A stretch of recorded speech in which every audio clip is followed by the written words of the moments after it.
Saya memandang bahwa anggaran pendapatan dan belanja negara bukan sekedar dokumen keuangan negara. APBN adalah wujud dari alat perjuangan kita sebagai bangsa. APBN adalah alat untuk melindungi rakyat, alat untuk memperkokoh dasar-dasar dan sendi-sendi ekonomi bangsa, alat untuk memastikan setiap warga negara dapat hidup lebih sejahtera, dan sebagai alat untuk menjadi pedoman perjalanan kita ke depan. Dengan kesadaran itu, APBN kita susun sebagai bentuk komitmen bersama untuk mewujudkan cita-cita mulia yang telah diamanatkan dalam Undang-Undang Dasar kita. Undang-Undang Dasar tahun 1945. Satu Undang-Undang Dasar yang lahir dari kancah perjuangan lama. Perjuangan untuk meraih kemerdekaan yang berjalan ratusan tahun. Yang telah meminta korban ribuan, puluhan ribu pendahulu-pendahulu kita,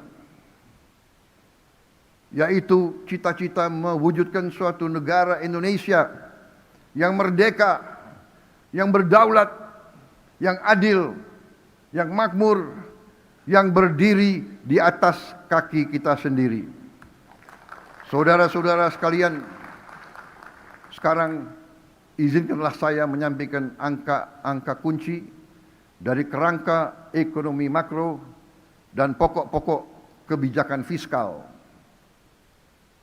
atau bisa kita sebut KEM PPKF tahun 2027.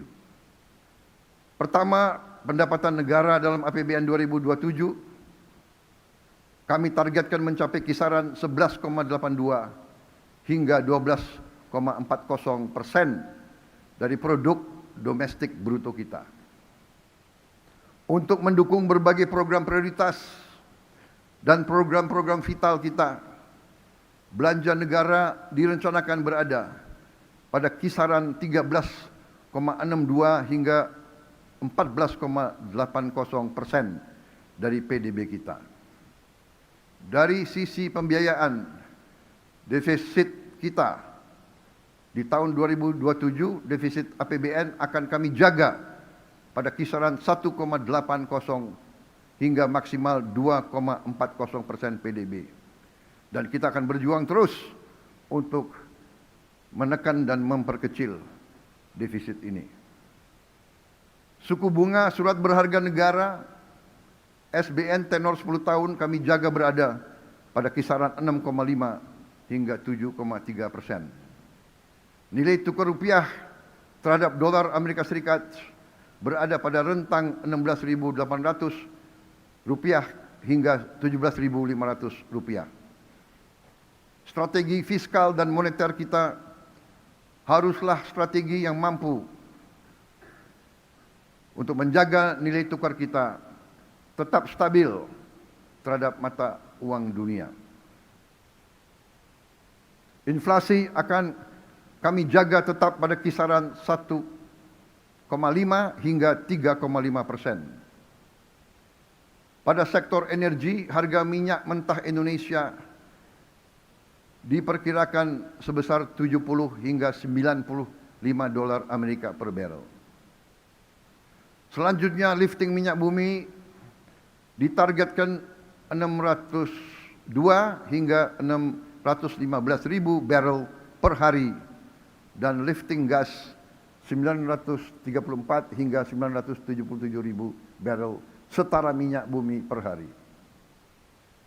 Dengan strategi ekonomi yang tepat, kebijakan fiskal yang prudent dan berkelanjutan, saya yakin ekonomi Indonesia dapat tumbuh pada kisaran 5,8 hingga 6,5% di tahun 2007, menuju pertumbuhan ekonomi 8% pada tahun 2029.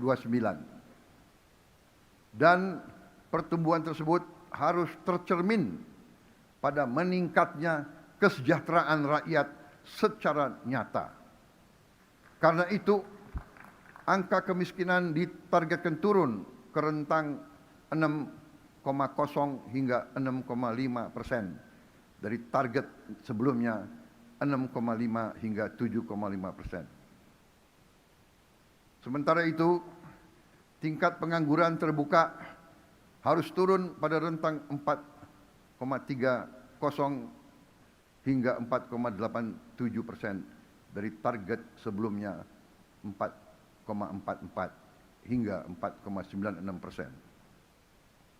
Lebih lanjut, rasio Gini kita targetkan harus semakin membaik pada rentang 0,362 hingga 0,367 dari target sebelumnya 0,377 hingga 0,380. Jarak antara yang terkaya dan yang termiskin tidak boleh semakin lebar.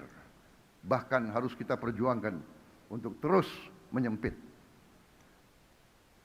Dengan berbagai program prioritas di bidang sumber daya manusia, indeks modal manusia ditargetkan membaik menjadi 0,575 dari sebelumnya 0,570. Dibantu berbagai program di bidang pertanian, indeks kesejahteraan petani ditargetkan meningkat menjadi 0,8038 dari sebelumnya 0,7731. Nilai tukar petani atau NTP yang sekarang sudah mencapai angka tertinggi sepanjang sejarah di angka 126, harus kita perjuangkan untuk bisa kita tingkatkan lagi. Kita juga akan membuka lapangan kerja secara besar-besaran. Ditargetkan proporsi lapangan kerja formal meningkat menjadi 40,81% di tahun 2007 dari sebelumnya 35,00% di tahun 2026 atau naik 5,81%. Saudara-saudara sekalian, demikian telah saya sampaikan angka-angka kunci dari kerangka ekonomi makro dan pokok-pokok kebijakan fiskal